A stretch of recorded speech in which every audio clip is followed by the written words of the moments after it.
Today it is Talk with the Doc, plural docs, as we have two doctors in, Doctors Timothy McKnight and Mike Jakubowski. And this morning's Talk with the Doc is being brought to you by Mako's Pharmacy at 240 East 3rd Street in downtown Yorksville. Mako's is your local pharmacy with a caring and knowledgeable staff focused on your health and wellness. And it's brought to you by Twin City Chiropractic at 205 Grant Street, downtown Denison, with Dr. Mike Jakubowski and Dr. Andrew Wurst, specializing in personalized chiropractic care, incorporating nutrition and best practices to promote healing and wellness. So good morning, gentlemen, and welcome in. Good morning. Good morning. I'm trying to sit properly and not get my neck all, out of shape. I was because thinking the same thing. I'm going to sit up straight. that could lead to upper cross syndrome. So we'll start with you, Dr. McKnight. What is that? Well, if you have tension headaches, if you have shoulder pain, if you have neck pain or upper back pain, you're likely to have upper cross syndrome. And so what you do is you envision somebody standing sideways and you would draw a line. It's actually a cross. You draw a line from the neck down to, say, the nipples or the chest muscles. That's the one line in this X. And then the other X starts at about the top of the throat around your chin, and you draw a line from your chin to the bottom of your wing bone, the scapula. That's the other part of this.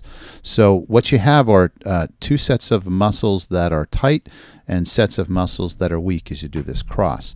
So think of somebody who's sitting at a desk all day with their arms forward, their shoulders rounded, and their head looking down at, say, a keyboard at the desk.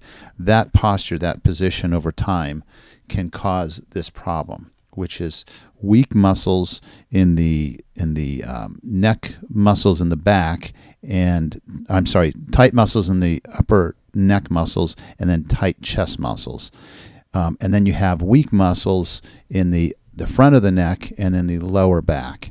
And so there's some really simple tests that you can do to see if you have this. But the point is chronic tension headaches and shoulder problems, if you don't look at this whole picture and look at all these muscles groups that are involved, you're going to come back with the same problem. Mm-hmm. So when we say, well, you've got shoulder pain and we want you to stretch your neck out and we want you to change your posture, we're looking at the whole picture because all these muscles are interrelated and they're all involved. There's tight muscles and there's weak muscles. They have to all be rehabilitated. So one way you can determine if you have weak muscles in the front, which is part of this syndrome, is lay down flat on the floor, tuck your chin kind of in your chest, and just lift it maybe 2 inches off of the floor and hold it. If your head shakes, your muscles in the front of your neck are weak because they're always down and they're not being used. If you lay down flat and you put your hands all the way up over your head and you lay your palms of your hands on the floor, and then you kind of bring your hands down as if you're doing a kind of a snow angel with your elbows bent. If your elbows come off of the floor, your chest muscles are too tight. That's another indicator of this problem. So we see this commonly, and when I see this issue with patients, I send them to somebody that will help them understand the full spectrum of all the muscle groups, that some have to be strengthened, some have to be stretched. If you don't do this, you're going to have continual repeat problems. So this is where Dr. Jakubowski comes in. And does this rotate around? Yeah, so what we see, like Dr. McKnight said, is, our society nowadays is most of us, especially with COVID, is we're at home, we're at laptop computers, and our ergonomics are horrible. Even, when you go to factories or you're working in an office, we usually don't look at our desk or our setup at a workstation. Is it ergonomic? Meaning, do we have that forward head posture? Are we hunched over a keyboard? Are we hunched over a mouse? Those type of things lead into this upper cross syndrome because our heads are forward. They're looking down at papers or kind of squinting to look at a computer screen that's maybe too far away or too low or maybe too high for us. And then those muscles get weak. And what we see, we think of core muscle groups, right? When we think of core muscle groups of our lower back, we think, oh man, I got to strengthen my abs to make my back stronger to help support it. Well, we have core muscles of our neck too. And when we have this upper cross syndrome, what we see is the bigger muscles, so our head just doesn't flop onto the desk. These big muscles of our traps that we have on our shoulders hold our head up. and they're overworked all day. And you don't think about it, I'm just sitting at a desk. This is no big deal. Like, I'm not doing anything. But there's certain muscle groups that are overused. And then those deep core muscles that line the spine get weak. And that's where we got to make sure that we strengthen those. And these tight muscles that we overuse, that we got to make sure we stretch them. And that's that upper cross syndrome that leads to tension type headaches, that leads to shoulder issues, that leads to upper back issues. And technically, it can even lead to lower back issues too. And that's why we got to find out a good way. And the biggest thing for upper cross is, hey, let's look at things we do all day long, 8 to 10 hours a day while we're at work. And how do we counteract that to make it better? Yeah, are there stretching exercises or some different things to, like you said, stretch some and work out the other ones? Yes, and like Dr. Jakubowski said, the trap muscles and the neck muscles, those get really tight, and you can have somebody massage those, but if you don't stretch the pectoral muscles in the front and you don't strengthen the neck muscles at the front of the neck, those core muscles that he's talking about, or the lower upper back muscles, the bottom of the scapula. Sometimes the scapula on the bottom of the scapula will kind of come off of the rib cage because those muscles are weak and it's not holding the scapula tight against the rib cage. Those are all signs that you've got this issue. So really, it's sometimes you have with these tight muscles, there's a lot of tissue breakdown and they get knotted up and you get scar tissue, and you can't always massage these away. You can't always stretch these away. You need somebody that's got the chiropractic training Dr. Jakubowski has, where you can do this active release treatment or therapy, break up these adhesions and allow the muscles and the scar tissue to be broken down so that they stretch and they function properly. And then once you remove the scar tissue and get the muscles functioning, then you've got to strengthen those weak muscles and consciously work on the posture that you have, because you're going to go right back to it if your posture. Yeah, so what we see is, like Dr. McKnight was saying, is overused muscles tend to break down, kind of like you're exercising. You break down your muscle tissue, they become sore, and you rebuild them stronger. Well, when we use them all day long, the muscle tissue will break down. The muscle tears, adhesions form, or scar tissue forms. Well, that kind of alters your mechanics of your body. Your body will kind of, hey, I got to put myself in this posture to keep strain off the muscles, and it inhibits it. So then it inhibits certain muscles to be strong, and they become weak, and other muscles become tight. So we got to find that good balance. And the treatment we do in the office is to break down that scar tissue, make those muscles work better, get blood flow back to the muscles, so things get, and then educating the patient or the person about, hey, their ergonomics, these exercises they should be doing.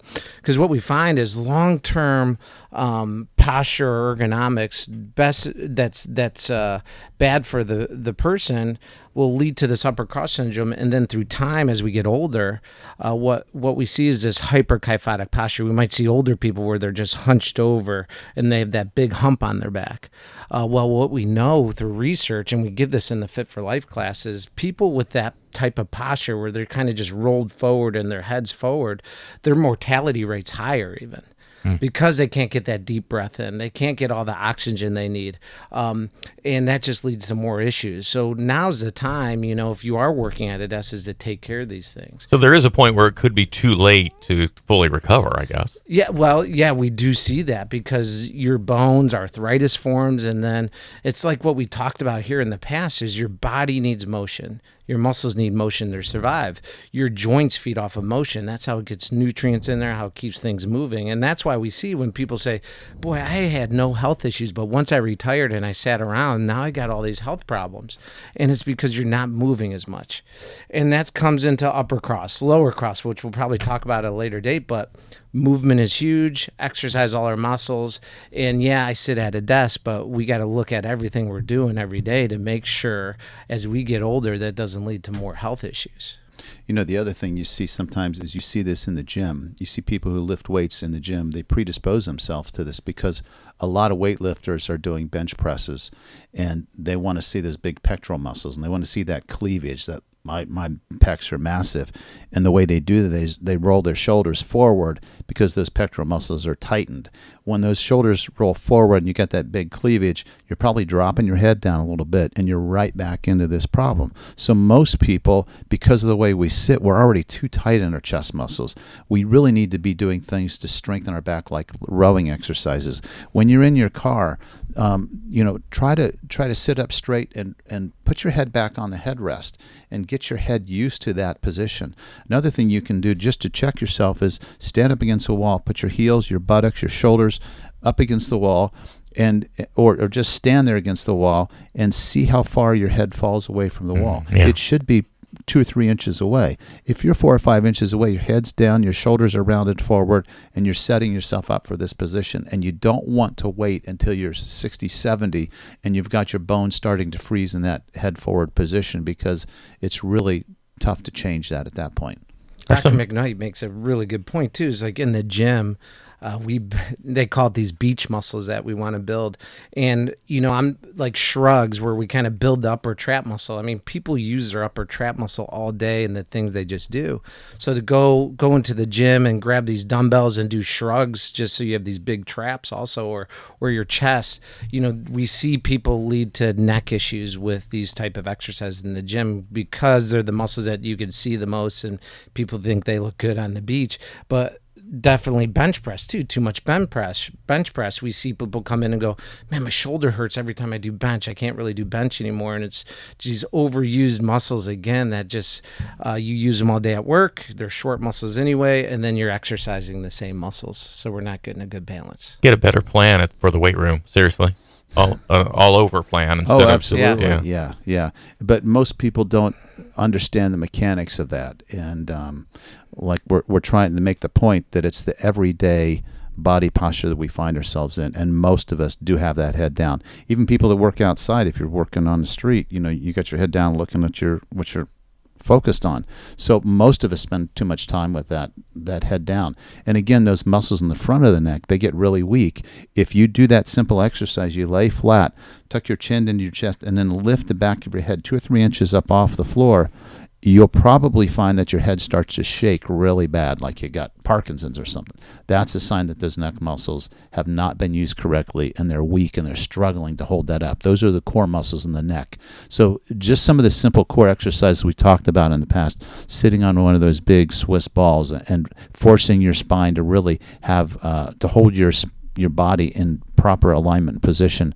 Those don't feel like difficult exercises, but they really do activate those core muscles in your spine and help you with that. Yeah, and on our Facebook page, Dr. McKnight and I actually put videos of upper cross, kind of explaining it like we are on the radio, but actually showing you videos of exercises. So you can go to our Facebook page at Twin City Chiropractic and look at some of those exercises that you can do in the gym, or just easily with a rubber band at home to kind of help correct some of these things. Very quickly though, anytime you get a little pain in your neck or shoulder, not necessarily the syndrome.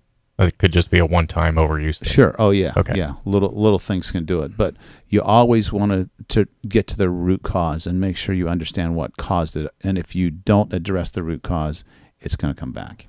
Doctors, thank you so much. And You're welcome. Hopefully we give some people some little relief about how they can get some relief. So Sure. that's what it's all about this morning, as our Talk with the Docs has been brought to you with Dr. Tim McKnight and Dr. Mike Jakubowski.